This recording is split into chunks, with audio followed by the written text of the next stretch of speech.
Bird dogs, pretty common. Most people have done some variation of a bird dog.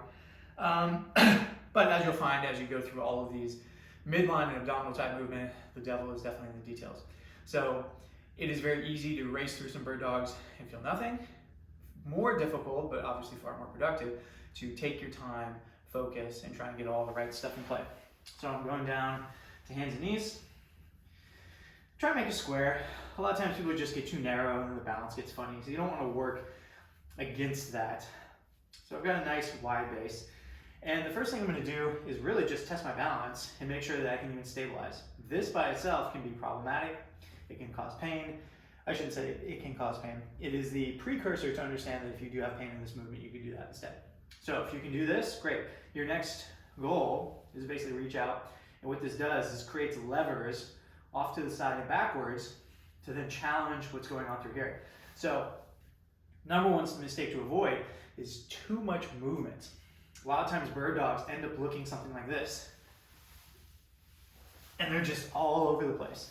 You want to be as quiet and as still as possible in everything except that reach.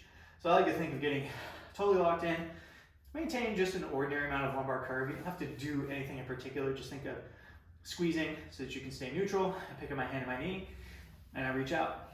My goal here is to move basically nothing but my hand and foot and then challenge all of this bracing as opposed to getting too high. As I go, I lose my balance and I'm trying to counter with some hip activity. Movement is the enemy, stillness is the goal. Okay, so once you get good at these and you can perform them pretty well, we can add some layers by simply holding and then just having a little more intensity at the end range. So I don't want to go high, I want to think length. And I'm driving that heel back, I'm driving the toe down, I'm engaging my glute, as opposed to letting things get kind of limp down here. So this would be fine. This would be your first goal, is to get out here at all without pain, but then continuing to get length, engagement, and then if you really want to get fancy, you can start tracing squares and all this kind of stuff.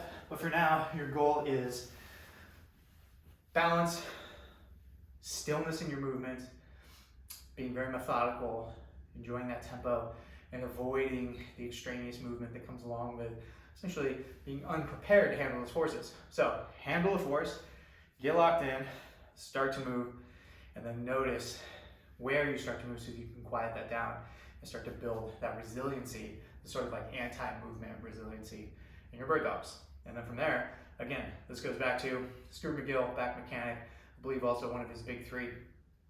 Super great for low back, super great for kinesthetic awareness type of stuff, and just a good foundation for your toolkit.